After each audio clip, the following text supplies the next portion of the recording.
You may know them for their wood glues, but did you know Titebond also has a complete selection of construction adhesives? Designed for a variety of applications, Titebond's adhesives make any building or home improvement project a breeze with their high-performing and durable formulas. These adhesives are trusted by the professional, providing squeak-free subfloor installations, long-lasting retaining walls, and even fastener-free feature walls. Check out Titebond's construction adhesives at titebond.com, including their newest award-winning adhesive, Tight Grab Plus. This question comes from Adam. Hey, podcast crew. I've been a listener since the inception of the podcast and have appreciated the progression. Whenever I suggest it to someone, I say, it's kind of like car talk, but for building, which in my opinion is a huge compliment. I would agree, Adam. That's very kind. I have a multi-part question about working on this particular home, but first a little background about it and my relationship to working on it. It belongs to a previous and continuous client of mine. It was built in 1907 and located in Hickory, North Carolina within our historic district. Referencing a field guide to American homes, I believe it's considered a colonial revival. I'm a builder slash remodeler. I live and work in Hickory and am a proud member of our historic preservation committee. 12 years ago, when I first moved to Hickory, I was a project manager on an addition that was built on the rear of this home. Since starting my own business in 2018, I've done several other remodeling projects within it. The exterior walls are all triple Y brick all the way to the attic, and they're in great shape. Of all the historic homes in the city, this is my favorite. To add a cherry on top, the clients are of equal quality and charm as the home itself. I have a few projects coming up that I'd love some help with. The first is the porch floor. It's 3.5 foot by 1 inch it's 3.5 inch by 1 inch tongue and groove material. I believe it's fir. We'd like to replace it with a product that could pass for historic, but hopefully will be more durable. The masonry column bases were added after the home was originally built, and while beautifully done, they now trap water. I plan to add a drainage gap around the interior perimeter with Coravent or some other product to help alleviate this issue. My question is, can you recommend a wood or composite product that would hold up well? I worked with duration molding a lot, but didn't see any deck boards in their catalog, and I imagine that's because of how brittle it is. My next thought was thermally modified wood that we could paint or stain, but I've never worked with it and don't know if it's worth the cost for a floor application. Should I just go back with wood? Is there a composite product that would work while maintaining the character of the existing floor? So let's answer this first question, if you guys don't mind. What is a good, durable, tongue and groove porch floor that looks like fir? Does anyone have suggestions? Fir. Well, think about it. This house was built in 1907, and the fir floors are still there. They look like they've got so many coats of paint on it. That's probably why they look a little tired. But otherwise, it's covered. If you put down a wood floor, fir or the thermally modified wood, if you can get that in a tongue and groove fashion, it would probably perform just as well. Maybe won't last 120 years, but maybe you get 80 or 90 years out of it. Grant? So I do have a recommendation if he wants to go composite. It's Aeritis, Aeritis. I can get Patrick the stuff to put a link in the description of this. I've used their products. They're expensive, but they're very, very nice tongue and groove, especially porch flooring that's composite. But to Mike's point, you might really want to consider just using a fir mahogany board again. You'll probably get a decent life out of it. At that point, it's really going to come down to what your client's budget is. I love porch flooring. Yes, it is an absolute maintenance pain, but 100 years is a reasonable expectation for something that gets so much wear and is so prominent when you come up to the house. So there's at least two different grades of fir flooring. There's mixed grain and vertical grain. Obviously, if your customer can afford it, the vertical grain is the way to go. It doesn't have the lifting and horrible splinters that the mixed grain does. Probably lasts longer too, and its movement will be more predictable. If you do decide to go mixed grain, buy a ton extra and try and minimize the horrible pieces that are going to be part of those bundles. Any tips, gents, for installing this stuff? I haven't found any good, fast way to do it. It's a slow process to do it well. Stainless steel fasteners. Nails, And right? You have to nail it by hand, in my observation. I've used regular cleats with stainless steel fasteners, You and can it's get gone stainless right steel in. staples, Mike, for a normal You hardwood can get floor. yep, you can buy the staples in stainless, and you can also buy the flooring cleats in stainless if you're using a cleat nailer. So yeah, they are available. You won't find them at your local supplier probably in stock, but you can order them online. Mike, the flooring nailer is typically set up for 3/4 stock. How do you deal with a thicker porch flooring, which is normally 5/4, 1 inch actual? Usually the good flooring nailers, they have adjustable plates on them. So either you put in a shim plate and you remove a shim plate, or you can adjust the depth of the throat where I don't know if it's called a throat, whatever that distance is down where the fastener ejects from the nailer. You can adjust that up and down. Some are just a Allen setting, Allen screw setting. So yeah, look for the right nailer, and it's probably worth buying the nailer versus trying to hand fasten it. I suppose you could do screws too. Toe screws would probably work as well if you didn't want to go to the nailer route. The problem with the fur is it splits so readily, It so you does. have to You got to drill pre-drill. everything. Yep. Yeah.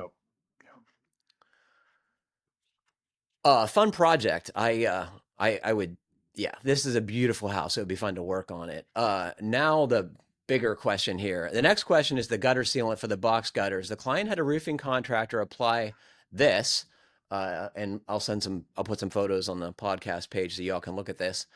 Um, I'm under the impression that it will likely lose adhesion to the gutters and will need to replace the lining with copper, which is a huge expense. Do you have any experience or knowledge in repairing box gutters without totally relining? I should explain what's going on here. So it looks like they put rubber roofing within the box gutters to repair them. Do you think that's what's going on, Grant? Or is it a coating? What the heck is it? It looks like fluid applied coating that they put Uh, over as a kind of a patch repair over the original lining. It looks like a metal liner with just some patches, the white. yeah, that's not going to work long term. I can't imagine. The reason they did this is because it's going to cost tens of thousands of dollars to pull the slate off, reline the gutters, and rebuild them all. Any way to do this, Grant, besides that? Not that I know of. I liked how you thought about it for a while. You were like, any possible? I think I hate to say it, but I think anything else is a temporary solution. Yeah. It's like, yeah, you're going to spend a lot of money to fix it, but if you pull the slates off, reline it with copper, that's probably a 80 to 100 year assembly. Oh, at least. So it's like kind of like do it right, and anything else I think is just a temporary fix, unfortunately. And you got to find the right roofer that's up to the job here, because this is not ordinary residential roofing, right, Mike? Yeah, no, this would be a specialty trade person. The one thing that gets me thinking is just in general, when you purchase a house, this house has probably been lived in by how many families over the course of 120 years since it was built. And all of the previous owners were, as the deterioration of that lining in the gutters, they never probably thought at all about it. But at some point, it comes due for that replacement, and whoever owns the house at that moment incurs a tremendous expense. And that tremendous expense is not, if eventually, probably when they sell, they're not going to recoup that, $20,000 they're going to spend, or $30,000 on the new copper linings and the replacement of the slate. So, you always have to pay the piper, and it comes at some point. And hopefully, it's not when you are the owner. You want to be on the selling side of musical chairs, right? Exactly. Exactly. Yeah, I mean, this house deserves it if any house does, and it sounds like the clients are committed to maintaining its architectural integrity. But, in working class neighborhoods around Pittsburgh, this was a common scenario, and oftentimes what would happen is someone would take 2x4 rips of plywood, put them over the box gutters, and kind of make a half baked roof over top of it, and put a normal drip edge and K gutter hanging off the edge, and it doesn't look right. But it's a far more affordable way for folks who can't spend tens of thousands of dollars on making a repair like this. Well, it's good that they're recognizing that there are leaking problems at this point, because if it's not tended to, either with a temporary patch or a permanent replacement, is the deterioration of all the woodwork beneath there would be even more expensive to start replacing than making than taking care of it now. Um, a homeowner in Shadyside, which is one of Pittsburgh's more affluent communities, had a slate roof. There's a friend of mine's parents, and they pointed out that we call these box gutters, built-in gutters, I've heard them described as, are also a way for roofers to access the roof for checking out the slates every year or two, right? And no one wants to admit that they're walking around on those, but it is a way to get up on the roof and have a quick means to at least look at things, which is often required on a slate roof. Slates do break and slide out, and if you replace them in a timely fashion, it doesn't do a lot of damage. Hmm. What do you think, Grant? Did you consider a house like this beauty when you were shopping with the missus? We did not, but mostly because none came up. Um, I love old houses, though. I grew up in a very old house. Um, so it had one come up, I might have thought about it a little more where we were looking. But to Mike's point is, unfortunately, with old houses, somebody is eventually left holding the bucket when the time comes to pay. That's The final question. The client asked me to take a look at the railing on the widow's walk. Yes, this house, beautiful house, has a widow's walk, one of my favorite features. When I opened the roof hatch, I took a step to the unbeknownst to the BPDM membrane. There was a water-filled bubble in it at a joint lap that popped like a pimple. The roof is in need of replacement. To make sure the railing stays in good condition, I'm thinking the best approach would be to add some type of subpost to mount the new railing prior to the new roof membrane, and then I could flash it with the sub post and slide caps over the structural post. I wouldn't be compromising waterproofing layer with screws or other fasteners. I'll probably build the railings out of Boral/Duration type product to make them last longer. Any thoughts? That's exactly the right way to go, is to make some kind of sub rail, flash it, and then slide another decorative sleeve over top of it, I think, and then fill it in so you don't compromise the roof.